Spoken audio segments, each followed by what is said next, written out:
Hello dear students, आज class 5 का chapter 3 English का है द वैल्यू ऑफ ब्रेड, यानी कि रोटी का मूल्य। ठीक, जिसका कुछ हमने इंपॉर्टेंट वर्डिंग नोट किए हैं, आप लोग अपने कॉपी में राइट कर लिए, एक स्क्रीनशॉट भी ले लीजिएगा।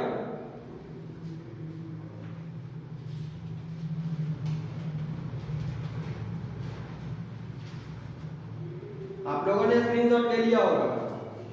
तब हम लोग देखेंगे इस कहानी में कौन कौन भूमिका निभाता है।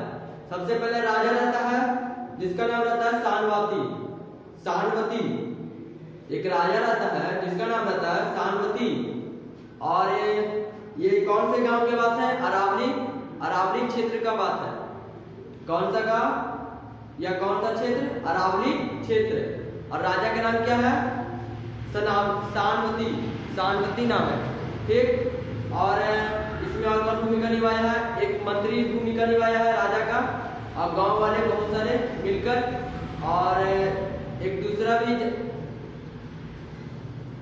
भी महल है, वहां का भी राजा भूमिका निभाया है, और फिर वहां का सेना ये सभी भूमिका निभाया है।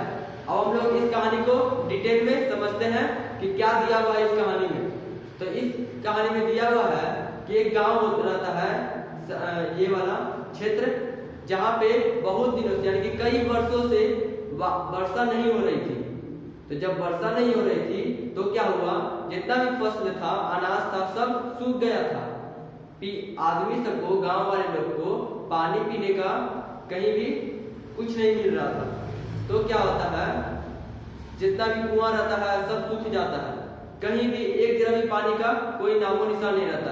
तो क्या होता है, ये सबको चिंता में पड़ जाता है कि जब पानी से कुछ नहीं तो हम लोग खाएंगे कैसे, पिएंगे कैसे। तो फिर ये सब क्या करता है, सब एक ग्रुप बनाता है, समूह बनाता है और राजा के पास जाता है। तो फिर ये सब राजा के महल में जाता है और सब आपस में जोर जोर से बोलने लगता है, आपस में सब बात करने लगता है। तो मंत्री वहां पे आता है और राजा रहता है सोया हुआ, अपना महल में राजा सोया हुआ रहता है। और मंत्री आता है, पूछता है कि क्या हुआ आप लोगों को, यहाँ पे भीड़ क्यों लगाए गए? तो सब मिलकर बोलता है कि अब गांव में ना पानी मिल रहा है और ना ही फसल है, क्योंकि जितना भी फसल था सब खत्म हो गया है। अब वर्षा नहीं होने के कारण जितना हुआ था भी वो सब भी खराब हो गया। अब पीने के लिए पानी नहीं है, सब भूखे हैं और प्यासे हैं। तो फिर ये क्या करता है, तो फिर सब गांव वालों मिलके बोलता है मंत्री को कि आप जाके ये सूचना राजा को बताएं। तो जब मंत्री जाने लगता है, इससे पहले ही इतना कसकस के महल में आवाज होने लगता है कि राजा अचानक से खुद उठ जाता है। तो फिर जब मंत्री जाता है तो राजा पूछता है क्या हुआ, सब महल में भीड़ क्यों लगाए हुए हैं? तब जाके ये बताता है मंत्री कि सब भूखे हैं, प्यासे हैं, बहुत दिन से वर्षा नहीं हो रही थी, इसीलिए सब आए हैं आपसे कुछ मदद मांगने के लिए। तो राजा मना कर देता है, बोलता है कि अब हम क्या करें, मेरे पास कहां से आएगा। तो जाता है मंत्री बोलने के लिए कि अभी आप लोग को नहीं दे सकते हैं, मेरे यहाँ कुछ नहीं। तब देखो, जब राजा बोलता है मंत्री को अब हम नहीं जानते कुछ, तो मंत्री को राजा पे बहुत गुस्सा भर जाता है। तब मंत्री उसी समय सोच लेता है कि हम राजा को सबक सिखा के रहेंगे। तब अगले दिन क्या होता है, राजा जो रहता है वो शिकारी पे निकलता है जंगल में। तो क्या होता है, बहुत इधर उधर ढूंढता है, लेकिन उसको कहीं भी कोई शिकारी नहीं कर पाता है। कोई जानवर ये सब नहीं रहता वहां पे, कुछ शिकार नहीं कर पाता। सब गया था राजा के साथ, जितना भी गांव वाला था मिलकर वो भी गया था, फिर राजा का जितना सिपाही था वो भी सब गया था।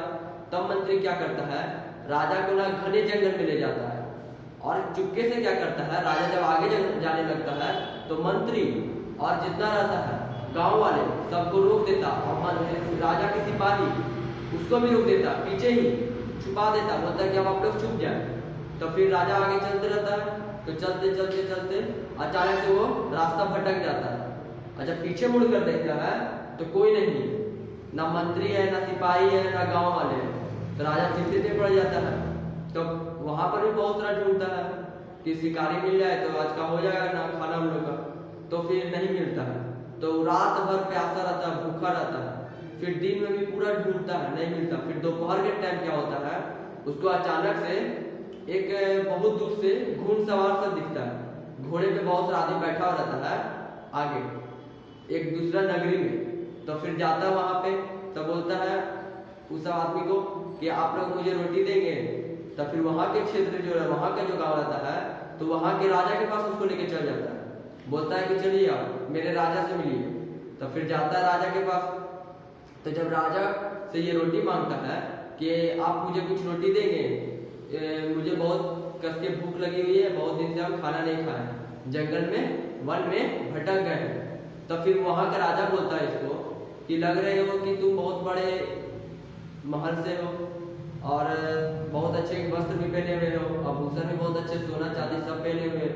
तो बोलता है ये कि हाँ, हम तो सानवती क्षेत्र का राजा हूँ, मैं वन में शिकारी के लिए निकला था और मैं रास्ता भटक गया।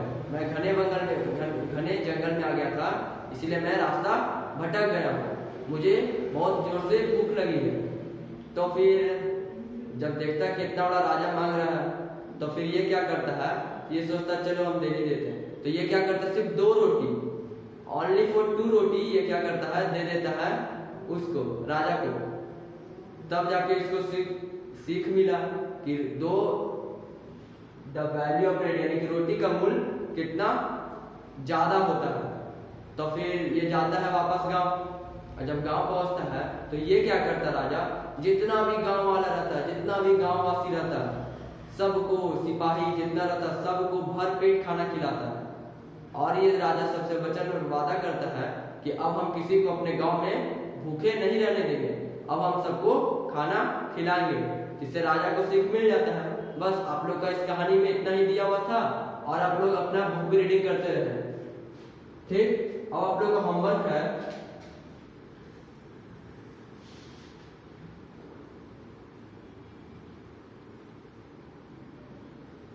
Do make objective and tick the question answer of lesson 3। Lesson 3 का आप लोगों को ऑब्जेक्टिव और क्वेश्चन आंसर बुक में टिक लगा लेना। Thank you.